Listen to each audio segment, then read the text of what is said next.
Welcome to Caching in the Northwest. This is the only podcast from the birthplace of geocaching in the Great Pacific Northwest and the only podcast for Geo Woodstock 2020, Geo Woodstock 18 in 2020. That's a tough one for me to get out because we're missing 2019 altogether somehow. Do you want to just start over? No. It is in metric, so. Oh, there we go. There we go.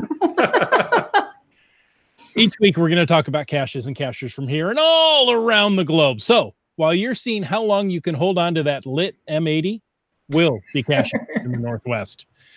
And you know, we can't do that until we bring in our Spokane spider monkey. Some say he has the best conversations with himself. And others say he puts the pow in Kung Pao chicken. All we know is he's called Land Monkey. Hello. Hello there. Good to see you, my friend. I hope you had a wonderful weekend last weekend. Oh, it was very nice last weekend. I don't know if you know, but we went to the Tri-Cities and, you know, we earned a sculpture. Ooh. I mean, I wouldn't even call that a coin. This is not a coin. Geo coins are dead. It's the age of geo sculptures now. It is indeed. And speaking of geo sculptures, we have Lisa and JD, who are not geo sculptures, but are geo sculpturers. Hey guys, how are y'all? Good. We are well. We're delighted to see you guys. How often can I say that I've seen you twice in a week? Yeah. Oh, yeah. Right? Yeah. I mean, this is awesome. Yeah. Yeah. It was great to see you last weekend for sure. It was a lot of fun. We really enjoyed ourselves down there. We'll talk about it more in the after show. We went down with a group of friends from up here, and my goodness, I ran into so many old friends down at the Tri-Cities event, and it's awesome because it's like when we come down there, it's like all these people we don't see. We maybe see them twice a year or so. There's a bunch of Lackey friends. There's you guys. There's obviously Jen and her crew. A bunch of different cachers from all over Washington State who I don't get to see until we all get together at something like that. I just love that aspect, that real social get together aspect of that event. Plus, of course, great caches and dot. But a key part of it is a family reunion.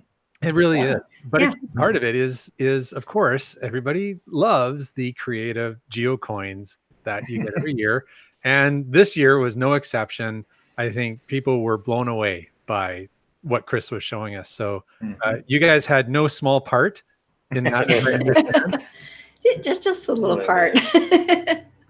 Yeah, it was quite a proud project to bring this one to fruition. It literally started with a napkin sketch 1 year ago. And culminated in this 21-piece coin that comes with a tot. Yeah, it's Trexer in the chat says it's not often you get a screwdriver with your geocoin. That's right. Yeah, and it was needed. Yeah, it was needed. Yes, it was. Yeah, that's fantastic. And before we go any longer, I am's in the chat and said happy Independence Day, everybody. Of course, yes, happy Independence Day to Thank all you. of You our too. friends. absolutely. Well, I appreciate you wishing me Independence Day, but we celebrated Canada Day a few days ago. So I was just going to So say we're a Happy little late. Canada Day for you too. Yeah. we're not actually independent of anything. We just celebrate our country. That's all. It's a birthday for you all, right? That's right. That is the birthday of our confederation. Well, actually, not confederation. It came a lot later, but It's also my brother's birthday, so easy for me to we remember. were celebrating Lisa's brother's birthday. Yeah. We do that every year on July 1st. Appreciate that. Thanks. Wow, you got a whole country to do that for you. That's incredible. Yeah, yeah. Oh my goodness. Pretty popular guy. Yeah, that was July 1st, 1867 for Canada Day. In case you didn't know. Really? Google is your friend. Your Google foo is strong, my friend. I heard that, but I couldn't quite remember the day earlier. Yeah, There you go. Well done. Well or done. the year. I'm sorry. I remembered the day. Awesome. Well, tonight, as you can tell, we've got Lisa and JD on the show. We're going to talk about the SpoCache Fun Geocoin Challenge. Yeah. Yeah, so we're looking forward to that. But before we get in there, we've got a little bit of early on in the show stuff we're going to share with you loyal listeners. So first of all, of course, quick reminder that we do appreciate the support of our patrons who help to keep this podcast coming each and every weekend. Thanks to Landsharks, our corporate Denali sponsor. And folks, if you want to know more, I'm done talking. If you want to know more about supporting the show, click that Patreon link on the cachingnw.com, a website. And I started the show with talking problems, so JD and Lisa, you're going to have to carry it. Enjoy your show, guys. Words are hard. Yeah. Happy to help. It'll be fun. But there are some words that we really like to hear, and those words are in a geocaching log of the week. We like to call it a glow. So whether you wrote it or whether you read it, we want to hear about it, because great logs simply make geocaching better. Send an email or a field recording. You can do that on your smartphone to feedback@cachingnw.com. You can call into 253-693-TFTC or use the voicemail tool right there on the website and show us how you glow. Hey, Chris. Now, this one, Chris, do you mind if I read the glow tonight? Well, sure. Did you really have your heart set on it? It's just that it's from Three Hams, so I know. No, please go ahead. All right. So our glow tonight is from Three Hams and a Rose. Three Hams and a Rose found Where I Go Cache, Langley Murals 2, or II, depending upon how you choose to pronounce that. It was cache find number 10,000 milestone. Oh. He writes, took us 6 years, but here we are. Naively, I thought 2,000 finds would be an insane accomplishment. Ha! Geocaching has taken us so many places we would never otherwise have been, and I've met so many people and made great friends, all because of using multi-million-dollar satellites to find hidden Tupperware. Special shout out to the core members of Team Epic, Rylang, Land Monkeys, GeoNav Pros, GeoQuan, MolderClan, and Casemond, with whom I've made over 4,000 of those finds on countless hikes and numerous weekend #geocache road trips. He says, he continues on, thanks for putting up with me, and a huge thanks to my wife and kids who have tolerated my obsession and even helped find a fair number themselves.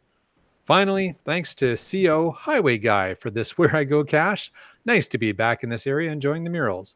Finally located after some head scratching, gets a fave point. TFTC. Nice. There you go. Good work. Ooh, that's a lot. 10,000.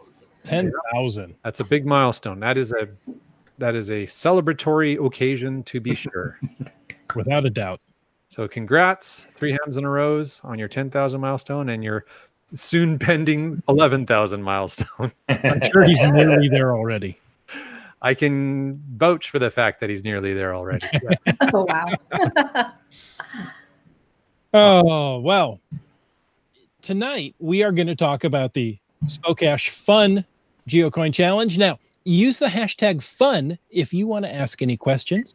Of course, you can use the hashtag FATAS right there in the live chat to add anything to the after show. Now, Land Monkey, we do have some news. Ooh, I like news. Don't we? And we've been hearing about this for a little bit of time, and I finally found an article that tells us what's going on, but there's going to be a geo tour celebrating Smokey Bear's anniversary. Do you know how old Smokey Bear is? He's just barely older than I am. Barely older than you are. So first of all, like the pun. Yeah, barely. So he's as old as dirt? Close to it, 75. Ah, yeah. Yeah, there's some dirt that's not quite as old as me. Okay. Well, no, they're not making dirt anymore. They stopped? They stopped making dirt. Dirt is starting to increase in value. I can tell you that much then. Yeah, look at it. Try to buy dirt in a city. There's a dirt now shortage. Compared to when it was 75 years ago. Dirt's more expensive. All right. So you were saying? I'm saying Smokey Bear is turning 75, and the Virginia Department of Forestry is going to celebrate with state forestry agents in 6 other states. They're going to be working with sister agencies in Ohio, Pennsylvania, West Virginia, Maryland, Delaware, and New Jersey, the states that make up the Mid-Atlantic Forest Fire Compact. Never knew there was such a thing. So as opposed to the large Mid-Atlantic Forest Fire, this is the compact one? Well, I mean, have you been to New Jersey and Delaware and Maryland? They're very compact. I have been to a little bit of West Virginia. I've been to Ohio because I went to a little event that was there a couple of years ago. Ohio, Pennsylvania, they're not compact. No, they're not. And Pennsylvania is the one that has the Allegheny National Forest. That's New York. Well, yeah. It's in. Is it in New York? Yeah, I know the event is in New York. Oh, the Allegheny State Park event. But I imagine you're right. Yes, the Alleghenies are probably both. Yeah. It's a state park. I thought it was national. Okay. I believe there is a national. Yeah. Mhm. Well, there you go. Well, we've just used up all of my knowledge of that part of the U.S. Me too. So we're gonna throw it back to Chris for the rest of the story. I grew up in Ohio. I can tell you a thing or two. Lisa has something to show us. In Ohio. Can I show you guys something? Because we know just a little bit about this geotour. What? Okay. How? Ooh. Show it again and speak, because the camera wasn't focused on you. Oh, okay. Sorry. So it's a geotour, an official geotour. And geotour shaped coin. Yes. There is a coin. Yes. I don't know the exact rules. I read a little bit about it today. They just talked about awards. So I don't know exactly how many of the caches you need to find to earn the geotour coin. But it's been a wonderful organization to work with. Absolutely. Yeah. Nice. Well, especially as Lookout Lisa, I enjoy forest fire lookouts. So there was a big tie-in for me with Smokey Bear. That makes total sense. Very cool. Well, they're going to be launching the Smokey Bear 25th anniversary geotour. You just saw the coin first release right here on Caching in the Northwest on July 7th. So that's just around the corner. Yeah. Very cool. For this game, there'll be 75 geocaches hidden across all 7 states. Mm-hmm. Wow. One for each year, during which Smokey has reminded people about preventing wildfires. Wildfires. Yeah. See, we all know what Smokey does. The geocaches are located in state forests, which are also having an anniversary of 100 years. So here you go. Should any participant find at least 6 of the geocaches in any state, there will be a special reward available. And there are additional collectible rewards for finding at least 25 of them along the trail while supplies last. Yeah. Very cool. Nice. I would imagine that's probably the coin for finding 25 of them while supplies last. I don't know for sure. I don't know. I would think you'd need all 75 for such a coin. It sounded like they didn't think folks were going to be finishing this year, but absolutely they will. Well, 75 caches across 7 states. That's going to be a lot of driving. Yeah, but they're small states. Yeah, it's back east. That's the other thing. Yeah. I mean, when like you're driving across California, Oregon, and Washington. Okay. Yeah, no, nothing like that. I mean, when Washington did the anniversary of the state parks, there were 100 caches in 100 state parks. Mm-hmm. People did that, no problem. Yeah, I think the first finishers that got all 100 were in 1 week. Mm-hmm. Yes, newlyweds. It was their honeymoon. They're still married. Are they still married? Yeah, that's I don't know. That's the question, isn't it? Young love. Rough crowd. Okay. Yeah. We're all old and jaded. Okay. Yeah. Hey, JD, your wife's sitting right beside you. And arthritic too. Remember that. Be careful with him. Brylang learned something new. He didn't know the origin of Lookout Lisa. Oh, yeah. Forest fire lookouts. Yeah. Mm-hmm. There you go. So, I mean, we're going to have to flog this episode with all these firsts and breaking news and information. That's awesome. All right. I mean, we were going to share the story about the geotour because that's kind of cool. I hadn't heard about it yet. And then to find out you've got the coin already in your hand and you're able to show us a sneak peek. That's amazing, Lisa. Thank you. Sure. It was a sample. So yeah, we did the coins for them. Very, very cool. Great. Yeah. All right. So that's what we've got going on there for news. We don't have any late breaking Geo Woodstock news this week, but tune in every week because you never know when there's going to be some new stuff coming out. We're working hard in the background, getting things ready. It's Geo Woodstock 18 in 2020. That's correct. Thank you. Well done. Us 19 will attend. There you go. There's your 19. Awesome. All right. Well, that's our news, and we want to now flip things over to focus on our guests of honor tonight. So now we know where Lisa's caching name comes from, but maybe you guys can share with us a little bit about your caching background and a little bit about what you do with respect to geocaching. Sure. You want to start, Hans? Yeah, I started geocaching in 2007. I work for a company that has manufacturing plant in Juarez, Mexico, and I was scheduled to go down. And in those days, we could actually drive across the border and go to the plant and whatnot. And one of the guys asked me, "Well, who's driving?" I told him who's driving. And he said, "Oh, do you have a GPS?" I said, "Well, no." So I ran to Walmart and got a blue E-Trax, which was awesome. I could see how fast we were flying to El Paso, Texas, and cross over the border. And now there's no roads, nothing. It was totally useless. So when I got back from the trip, one of my friends had been talking about geocaching, and I thought, well, lunchtime I'll go do this. I spent a good $75 on this GPS. I'm going to use it, and found one that was close by, and I didn't know about the arrow yet. I'm just following the feet, counting it down, and it said 0. And I looked down, and I'm standing on the cache. I said, well, this game's easy.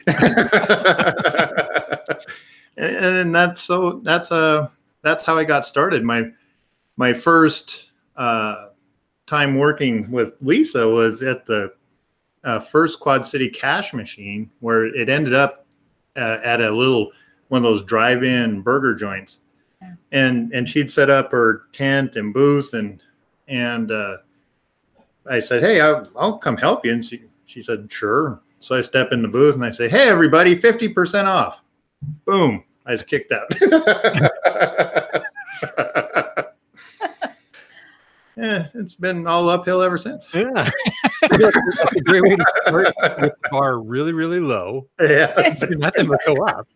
Right. Yeah. Yeah. Great first impression. Yeah, that was like what, 2009, something like that. Something like that. Yeah. I'm not even sure. Yeah. Yeah, probably. Yeah. So Lisa, how about you? Yeah. Yeah. Well, I started caching in 2002, actually. I had bought a GPS for my father to help him out hunting. One time, I think it was probably about turn of the century, he got lost in a whiteout in the Palouse Hills. Oh. Parked the car, was out hunting, and then a whiteout, big snowstorm came in, and he had a hard time finding his way back to the car. He finally did, but I thought, well, gee, a GPS would be helpful. He could mark the waypoint and then find his way back. And a little bit after that, I saw an article about geocaching in our local newspaper. I thought, I should check this out. So I did, and it was Labor Day weekend, which is the end of August here, and learned how to use my GPS. I bought the E-Trax Venture, the green one. Again, no maps.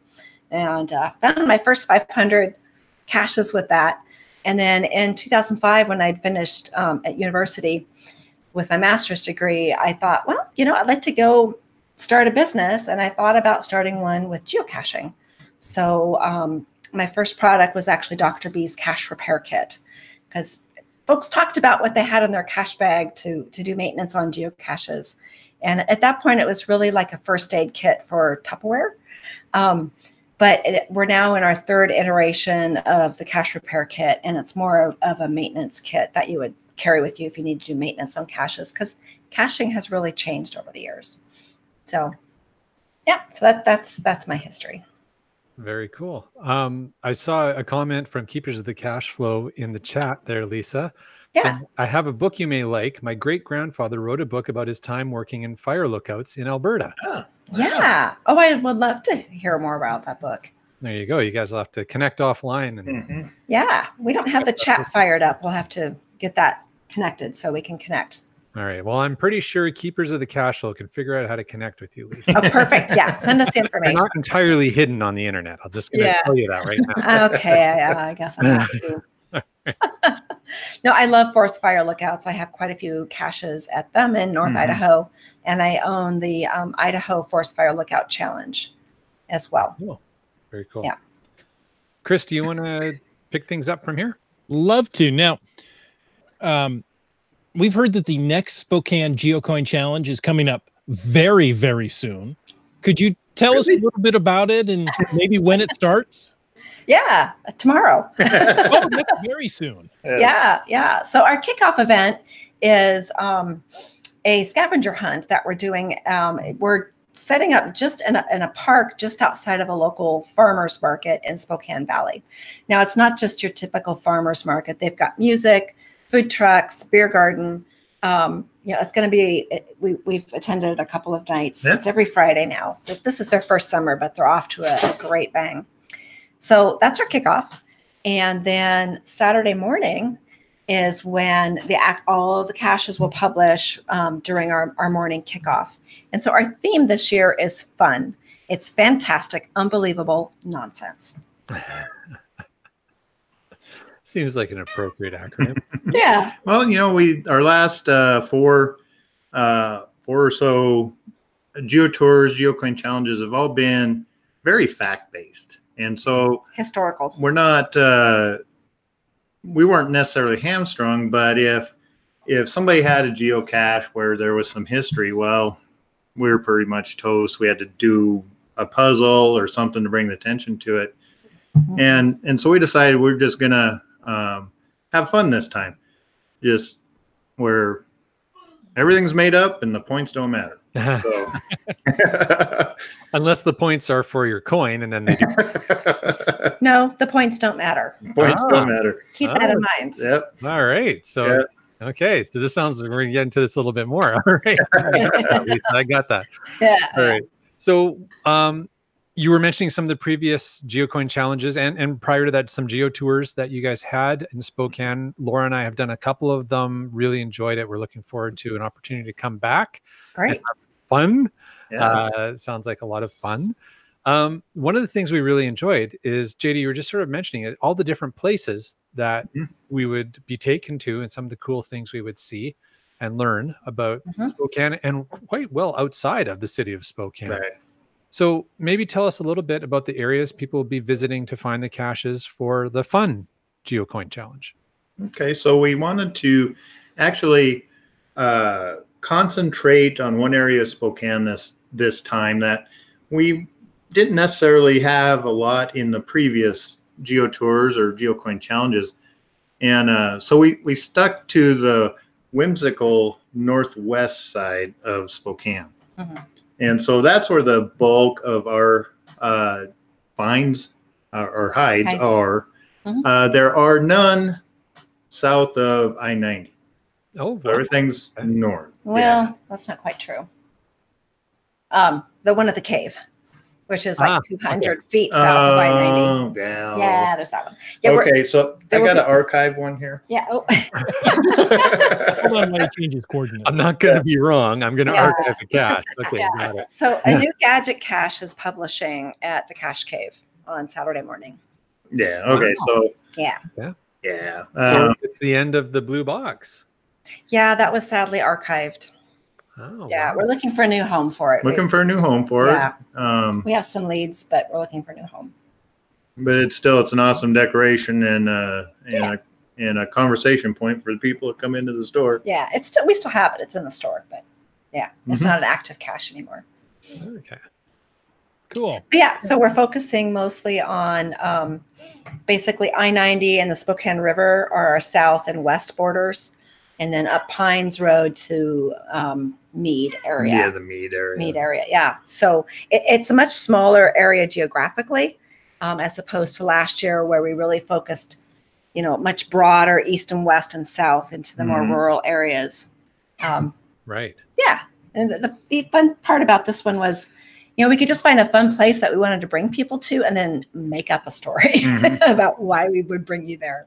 So the really important part is to read all of the cache descriptions, because they're very, very well written. Mm-hmm. Yeah. Yeah. So it was intentional to be creative on the cache descriptions. They're interesting, colorful. How these challenges and tours go, you have your boilerplate. Well, ours, the boilerplate is a little different on each one. So you might want to read that. It's focus again back on the cache descriptions. We don't have a lot of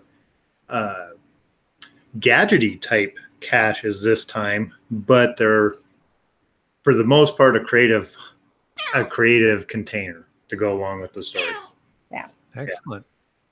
Nice. It sounds like the cat agrees quite vigorously. Yeah. When did we get a cat? You got to go close that screen door out front. They just keep coming in. One day it's going to be a raccoon. Boy. Yeah, we're just waiting for black and that. white cat. I don't remember that. That one. That was Hilo, by the way. Yeah. Yeah. So yeah, that was our focus on this one. We as with any group that's doing a recurring thing like this, and Jen would concur. I don't want to speak for her, but I bet you she would. Tri-Cities, Jen? Yeah. Yeah. You have your core group of people, and then you have people come in and out each year. And in this year, we had 3 gals come in that just crushed it. They killed everything. It was awesome. Yeah. And so it was really fun to have some fresh perspective. They were newer cachers, and they just came at it with some fresh eyes and very creative as well with everything that they did. And they were the ones that brought to us the coin design concept as well that we were able to run with and make into a really cool coin, a fun coin. Yeah.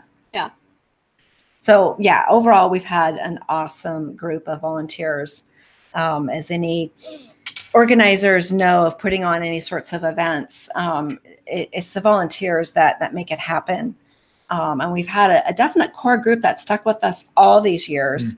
And then other folks that have ebbed and flowed as they can. As life comes and goes and gives them a little bit of margin to be able to help out more, or just sit back and then just come and do it as well. So perfect. You answered a question in the chat from MC3 Cats. Wanted to know, did you do this all by yourself, or was there a team of folks who helped you? Oh, heck no. Yeah. There's about 18 of us this year that put all of this together. So yeah, we use online project management software to help manage everything and keep us all on track with deadlines and tasks and that sort of thing. So nice. It takes a village.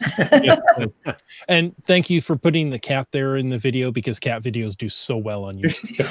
Yeah, awesome. You're right. Now, if we could just get him to run into a window or something. Oh, that one would do it. Then we'll go viral. Yeah, that one's not too bright, that cat. Well, guys, this is a GeoCoin challenge. So we're interested in hearing about the GeoCoins. What can you tell us about the design? I think you mentioned it a little bit. You got this on was this one on a napkin? No, this one was on a paper plate. This one was on paper plates. Paper plate was literally how we got the concept. And I'll see, this is the main concept. How is that coming in? That looks good. Yeah, so we have the red wagon hauling all of the iconic architecture of Spokane around. Yeah, we've got the milk bottle, the garbage eating goat, the clock tower, the steam plant, the garland sign. Yeah, garland sign, lilacs, of course. And then the flip side is the fun side. It's so much fun right there. Yeah, it's bedazzled, very sparkly. Just like your jean jacket from the 80s. Exactly. Yeah. Now there's AD was wearing that last week. Yes, I was. Yeah. And there's 2 versions. There's a gold version and a silver version. Okay. So once you've earned, filled out, completed your passport, then you can choose which one you prefer. And if you wanted to purchase the other one, you could after you've earned one. But they're not available for purchase until you've actually earned one as well. How many will be available? We have 150 currently. 75 of each. Yeah, 75 each. We may mint more.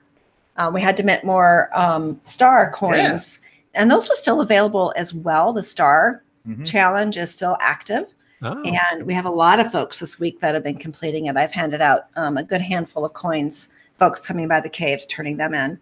So if you haven't done the Star Challenge, you can actually get 2 Or coins. you need to finish up the Star Or Challenge. finish it up. Absolutely. That'll still be available as well this weekend.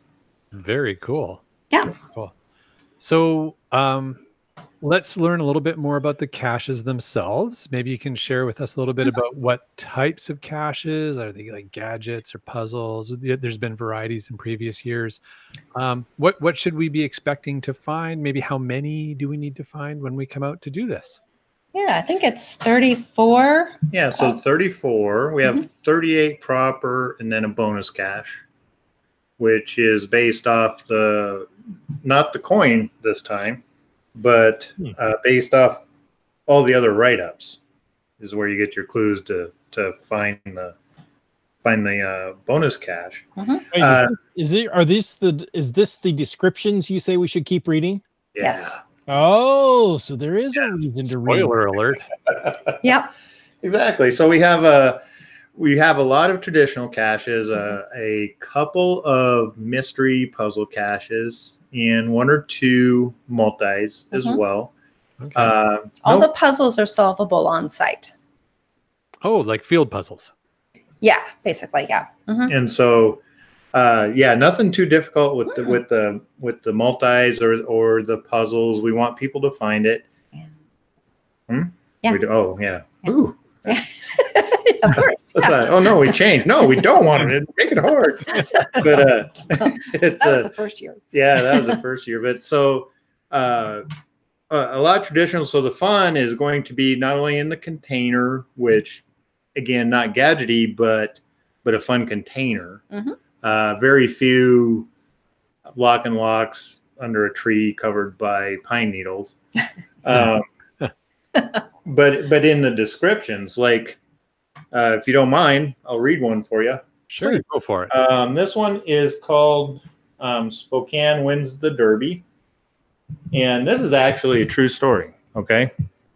So we couldn't make this up even if we wanted to. The year was 1889, the year Washington became a state. Coincidence that a horse to win the Kentucky Derby that year was named Spokane? Well, we don't think so, even though the horse was trained in Billings, Montana. Once word got out, by whatever method word got out in 1889, that the horse called Spokane was favorite to win, the entire town, wasn't a city yet, of Spokane made arrangements to travel to and witness that Kentucky Derby. It was like the Oregon Trail in reverse. Only 80% of the Spokane populace made it to the event. The other 20 died of dysentery on the trip. Our horse won, and the Spokane citizens returned. Unfortunately, 20% of them died in dysentery on the way back. That's why to this day, Seattle is bigger than Spokane. True story. I remember. Otherwise, it could have totally gone the other way. Right? Yeah. So they're just goofball stories like that. We got one where we've discovered one of Paul Bunyan's drinking cups. And that one's our beta testers are waiting the instant for it to go live to give it favorite points. Because they can't do it now. They're waiting until the challenge, GeoCoin challenge, is over so they can use it and go to the pub. But. Exactly. Yeah, have a big drink. Yeah. So the fun is in the story, and there goes the other cat. Oh, good catch. Yeah. Excuse us a second. There we go. Okay.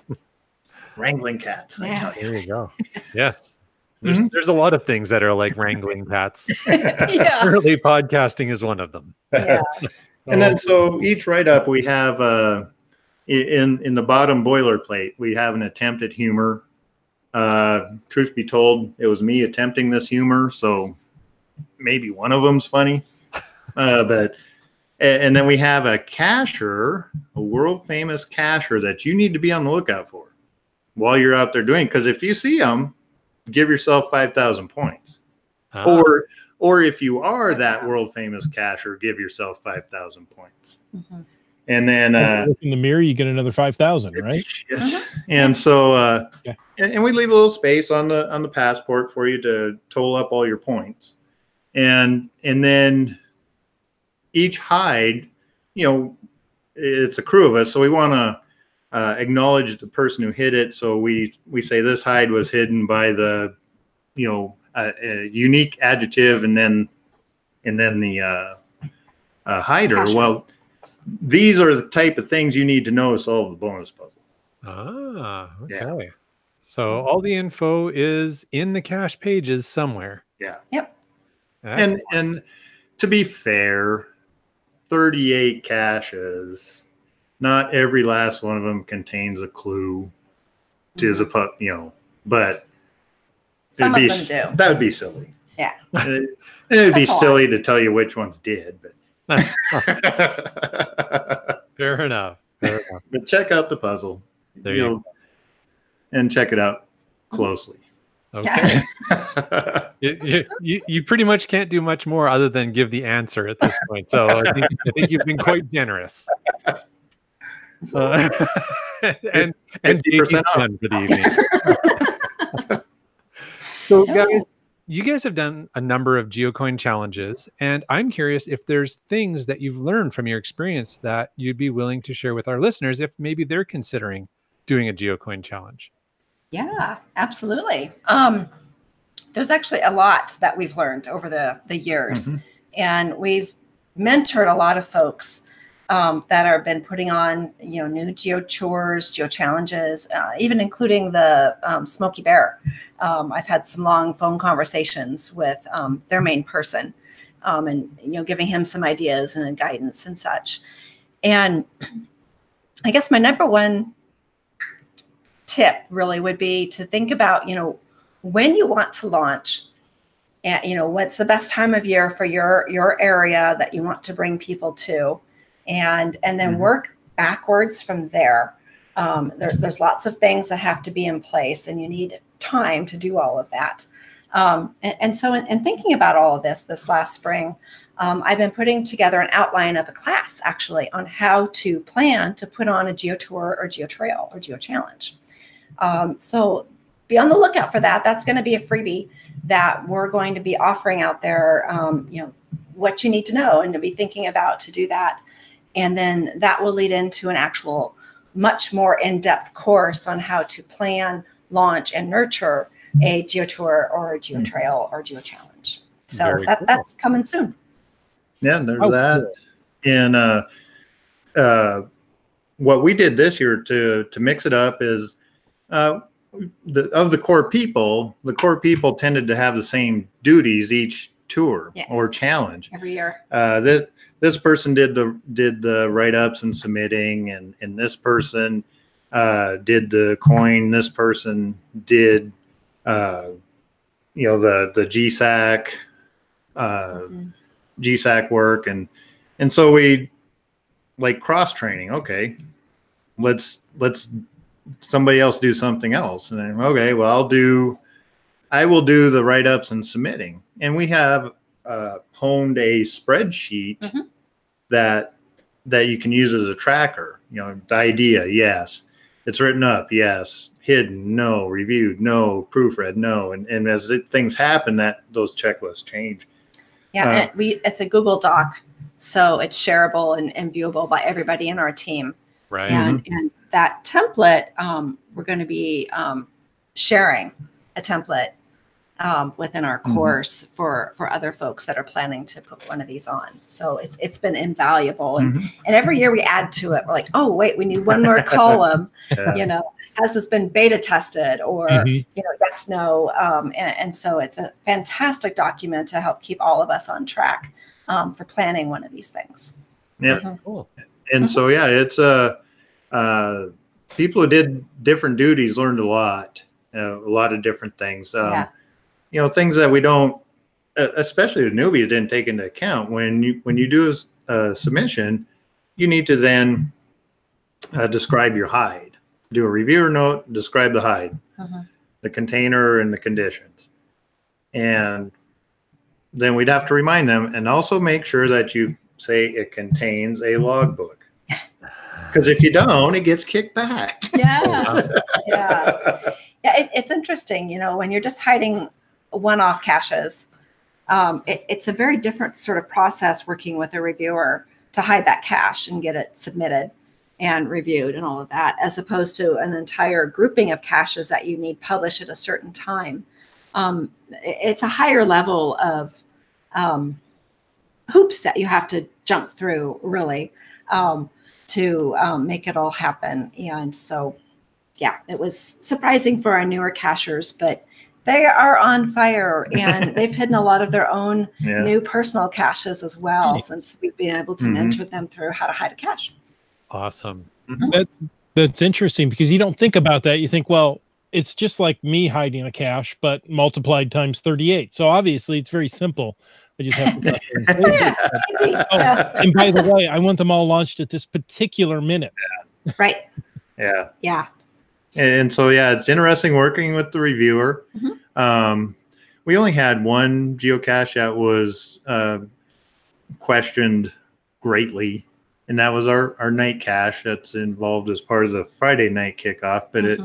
But through a series of email conversations and legal interpretations of the guidelines and pleading the fifth and things of that, it finally came to everybody agreed this is good, and now it's ready to go. Right. Previous tours, we've had multiples, 5, 7 of them that we were doing this drill with. Yeah. And so we learned over time how to present. If we're hiding where permission is needed, in your write-up description, explicitly say permission has been granted. And then in your reviewer note, name names who gave the permission. And it went, those went first try. Yeah. Yeah, you've got to give a name, their title, and contact information. So you've got to be sure to get that from folks if you're hiding on anybody's property. Right. Including city property or what have you, public property, but whoever manages it. And then the other tip is just try not to lose track of the details. And so we'll see what happens this coin challenge. But last year, it was sort of funny. We're meeting one night and we're wrapping up with our reviewer notes. What are the cache hide description, things like that. And one of the guys wasn't there to tell us what his hide was like. And we said, okay, well, just say it's a lock and lock under a tree covered by pine needles, and then we'll circle around. And once we hear from him, update it to what it really is. And we call that fixing it in post. And yeah, you guys might know about that. And, yeah, we do. Yeah. So we forgot. And about 3 weeks after the tour launch, I get an email from our reviewer. It says, hey, I was in town and I did this cache, and it wasn't a lock and lock under a tree covered by pine needles. And, so I had to write him back. Says, you're gonna laugh. But yeah, we just completely biffed it, and so don't do that. Yeah. Okay. Nice. Now, you guys have said it's 38 caches. How long should this take to complete? Should people plan to stay a night, a weekend, move in next door? I think they should plan to stay the weekend, but it'll take them about 7 to 8 hours to complete. Yeah. Their mileage may vary. Yeah. There's a lot of things to do in Spokane as well. And we don't have a lot of extensive road construction this year, but there's some. Yeah. So that always slows folks down. I know last year there was a lot of construction downtown, and that's where our we had 2 virtual rewards as a part of our challenge last year. Yeah. But our beta testers, they did it in 6 hours, but they also had a little more advanced information. So we're going to say probably around 8 hours. We plan these to be doable in a day, much like Tri-Cities. Challenge accepted. Okay. Yeah, if you work hard, you can get it done in a day. And we're having 4 hours. Got it. Yeah. And we're having an ice cream social back at the cave all afternoon from 3 to 7. So for folks to come and turn in their passports if they finished, or if they haven't, just show up and get some free ice cream. And then Sunday, we're doing a CETO, and we'll have coins available there as well for both Star and the Fun. And then we plan to retreat back to the Cache Cave as well for probably a few hours in the afternoon for folks that are making a full weekend out of it and want to earn their coins. And leftover ice cream. Yes. Yeah. Absolutely. Yeah. Yeah. And I'm not sure if everybody knows from last year, we've moved to the suite next door. So it's a larger space, much more comfortable. Yeah. Brand new, recently rehabbed, new carpet, new doors, windows, paint. Parking lot is done. We actually have a parking lot this year. Yeah. And a really cool gadget cache out front that we'll publish on Saturday. Very good. Yeah. Placed with permission. Yes. Full permission. So next question we have for you guys. It sounds like there's a lot of fun involved in putting this together, but what would you say was the most fun part of the whole process of getting the fun GeoCoin challenge ready to go? Ready to go. Wow. Probably just our weekly meetings. We start in wintertime actually and meet every 2 weeks. Oh, wow. As we start planning. Yeah. And then as time is getting closer, we actually meet every week. And it's just become a social event. People, it's funny. We start at 6:30 and by 10 minutes to 6, I've got a store full of volunteers, already, they bring their dinner and sometimes we'll provide food as well. If it's a long working night, we're ordering pizza for everybody or sandwiches. So for us, that's I think for me the fun part for putting it on. The funnest part is when cachers finish, and they come and bring their passports in. Right. Yeah. When they're all done and tell us about their adventures. Yeah. And what stands out for me in this GeoCoin challenge in particular is one that is called the Ghost of Larry, Moe, and Curly, and it is from one of our 3 new participants, part of the Geo Trio.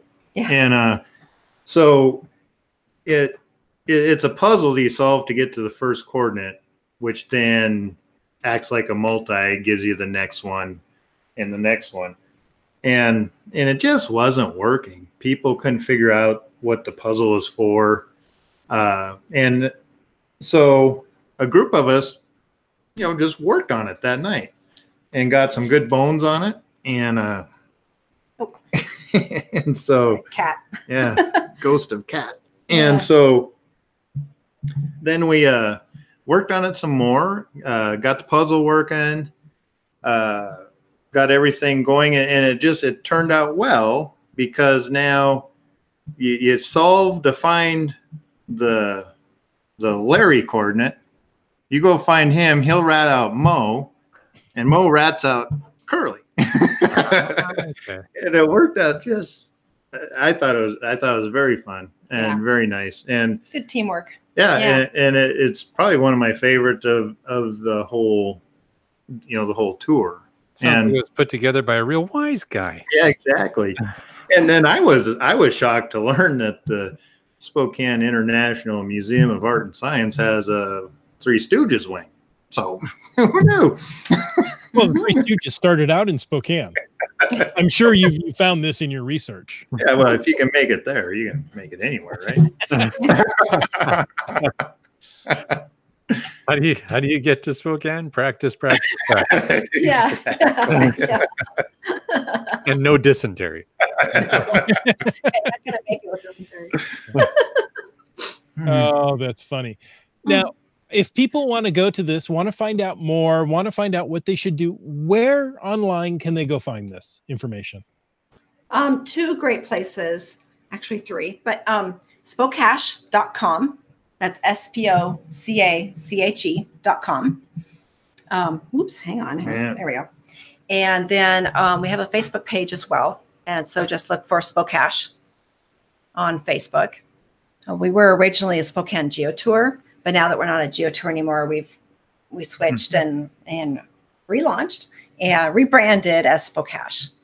And then, of course, cacheadvance.com shares updates and such, since this is all sponsored through Cache Advance. Nice. I've put those addresses in the show notes. Excellent. Thank you. And in the chat too. That's what I wanted to say. So there you go. You've got all those linked in the chat. If you're watching on YouTube, those things pop right up, click, and off you go. Cool. Wow. Thank you. Technology. Yeah. I know. It's cool, right? Yeah. When it works. If it doesn't Not as work, cool as it's cat the videos, worst but thing it's pretty ever. cool. Yeah. Well, we're trying with the cat part. Yeah. There she is. Cat video. Well, JD and Lisa and the cat, thank you so much for joining us this evening. We really do appreciate it. And Well, thanks for having us. Thanks for on. having us. You know, you guys just won't learn your lesson, so we'll keep showing up. We'll keep coming back. Yeah. I have to look in the chat. Somebody said, I can't, boy, I can't find it now. Somebody said Lisa's a great ambassador for geocaching. Oh, thanks. Oh, I think that was what was it? Oh, it's GSM times 2 and JD. It was GSM times 2. He said, thanks. I was volunteering at the 4th of July show in the Ojai Valley Land Conservatory. He says he's home and watching now. Nice show. Lisa is such a good spokesperson for geocaching. And I'm going to add, and so is JD. Absolutely. Yeah, we're a team. Yeah. No, it's a fantastic sport, hobby, addiction, obsession. Yeah, lifestyle. And all There that. you go. I like that one. It's a lifestyle. Yeah. A lifestyle choice. Mm-hmm. Great. Well, JD and Lisa, thank you so much. And folks, thank you for tuning in. We hoped you enjoyed this episode of Caching in the Northwest. Now, next week, we are going to have Rock Chalk on the show to talk about mystery at the museum. Nice. Okay. And geocaching etiquette. Be nice out there, people. Other people are watching. July 18th, it's going to be episode 312, What Everyone Needs to Know About Footwear with Keats 94. That'll be interesting. And that one is coming from a suggestion from one of our listeners. I think it was Limax. Said he would like to hear more about buying and maintaining your hiking geocaching footwear. So we reached out to Keats 94, who works in that industry, and said, "Can you help us out?" And he was Can you help nice enough guy. Yeah, can you help a brother out? And he was a nice enough guy to to say, yeah, he'll do that. So we're looking forward to that. And of course, it's always fun to have Rock Chalk on the show because, you know, I just don't get enough personal abuse as it is. So definitely need to bring it back. No, and he's very good at that. Yeah, I know. Working within his gifting. Awesome. Well, while I've got the microphone, I also want to take a moment to thank Landsharks, our corporate Denali level sponsor. Landsharks.ca is the outdoor adventure and geocaching store. Check them out online, or hey, go over to Victoria, visit them in person in Victoria, British Columbia. They're open 6 days a week except holidays, and they ship online orders daily. So there you go. That's something you should definitely do. We also want to thank all our faithful Denali level supporters, Landsharks, JP's Geodesigns, Limax, who I just mentioned a moment ago, Team Squirrel, and worldcaching.com. And if you want to know more about supporting the show, go on over and click that Patreon link somewhere on this website if you're watching the show live. And if you're not, well, go to cachingnw.com and you can't miss it. Patreon links right there. Just let us know. And then, you know what? You will get the punishment of Chris and I reading your name. And if you're lucky, Jim will join in too when he's here. All right. So should we go for it, buddy? Let's do it. All right. First of all, Broncos fan for life. Sprouter. Camp Clan. Tick Magnet. Kev MacD. Subway Mark. Doramore. Kid Vegas 19. Hey, I know that guy. Hey, you missed one. Dune Buddy. Then Kid Vegas 19. Hey, twice. I got excited. Wino Seattle. Ackerdoc. Billy Robson. Genies. Antaeus. Keats 94. Trexer 0 over there in the chat. MC3 Cats. Probably also in the chat. In the chat. Kennel Barb. M-Nerf. Wet Coaster, and Greenwords. Segehove. Very nicely done. Alarobic. Keepers of the Cash Flow, who's in bed now. Yes. Don't ask us why we know that. Why we know that. Just remember to, turn your webcams off when you're done watching the show. Oh. Highlands Guy. The Geo Travelers. Boomer 365. GSM times 2. And Kitty Quest. Love it. Nice. All Well, right. let's start with our guests. Until next week, JD and Lisa, where can people find you online? I think you might have mentioned something. I did mention some. Got quite a few places. So cache-advance.com, Cache Advance on Facebook and Twitter as well. Compass Creek Designs, that's the company that we do all of our coin products through. So we're on Facebook and web design. Yeah, that's a Compass Creek design. Yeah, well, a product. we produced it, yes. And then SpoCache.com on the internet and Facebook. Nice. I think that's it. What about you, Land Monkey? Where can people find you? Well, you can find me at Twitter, Instagram, and Periscope. It's at LandMonkeyGC right there on the sign there. If I'm pointing, now I'm pointing at it. That's very good for audio. Yeah, I know, right? So at LandMonkeyGC, Twitter, Instagram, Periscope, and the website landmonkey.ca, and of course on YouTube, the videos have paused momentarily while I've been a little busy with some Geo Woodstock stuff, but planning to get back on it again shortly. And you'll find me over on YouTube, LANMONKEY, Land Monkey. So there you go. On YouTube. On YouTube, that's right. Chris, my friend, where do people find you? Oh, Twitter and Facebook, I'm Caching NW. Instagram, I'm Caching in the Northwest. You know what's better? No, what's better? Heading on over to cachingnw.com/host. There you can read those bios and find every one of the links we just mentioned and a few secret ones that we don't tell anyone about. It makes you want to go there, doesn't it? Yeah. Yeah. Go ahead. Go there now. It's okay.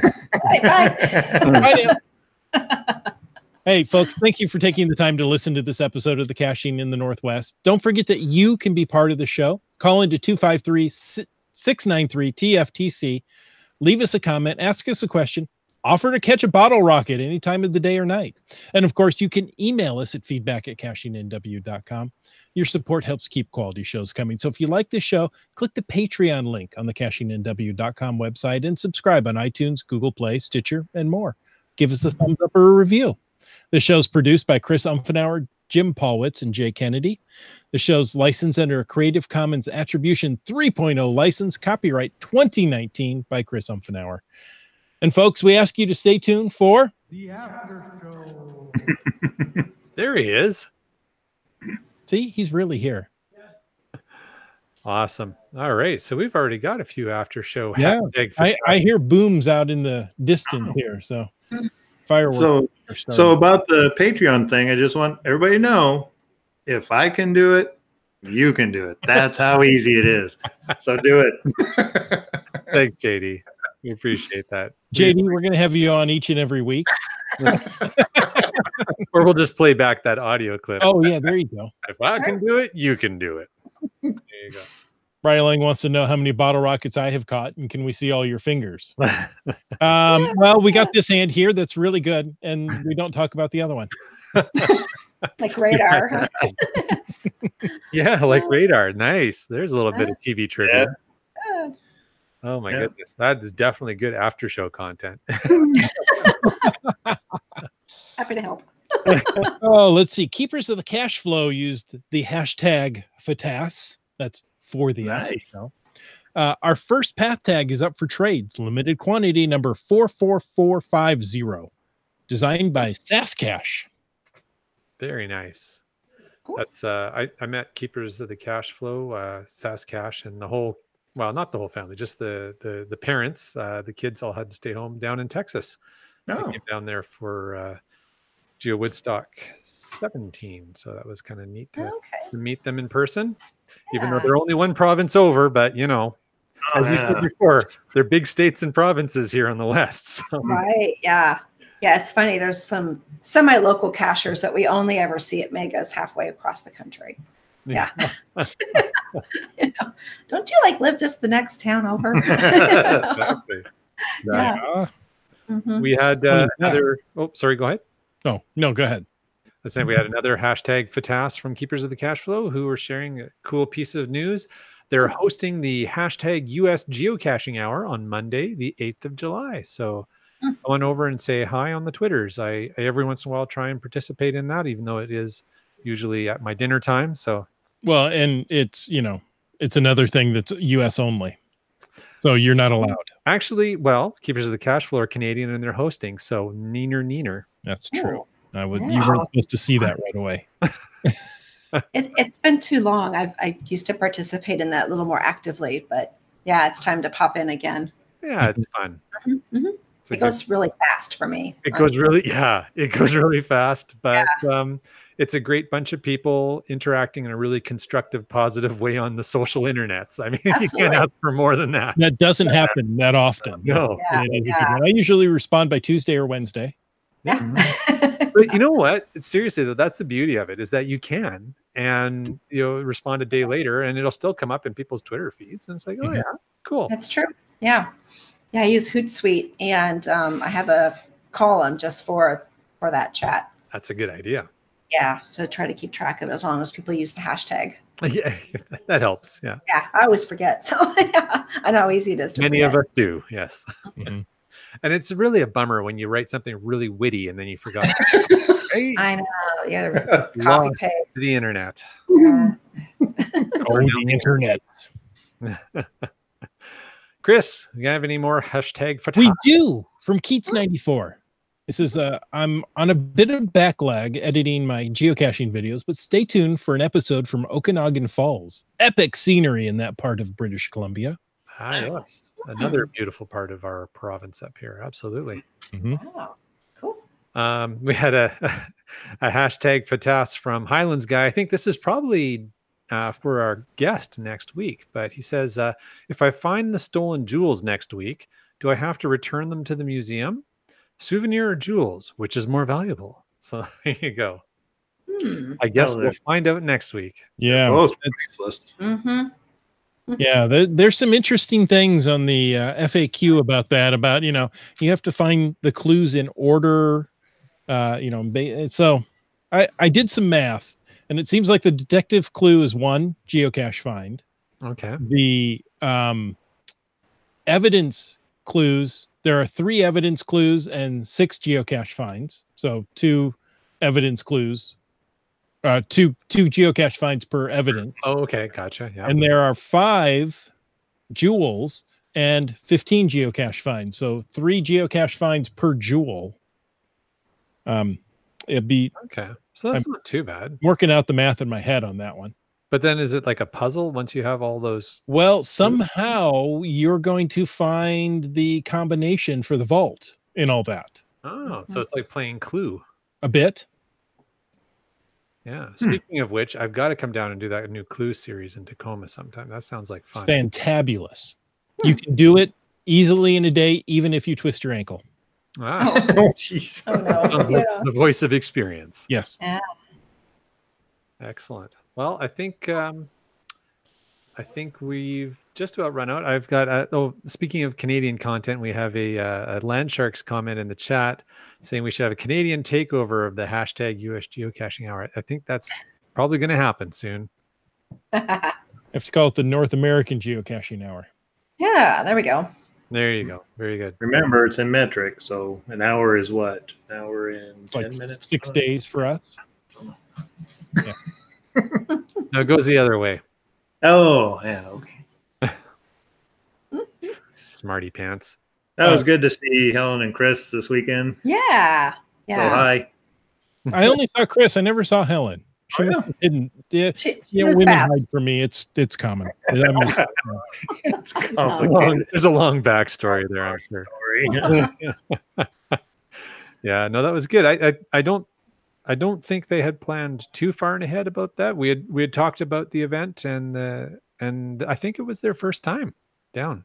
That's what they said. Yeah. Oh. To that particular event. Yeah. Oh, no. I've vended, side by side with them at many different events over the years, but not lately. So Yeah.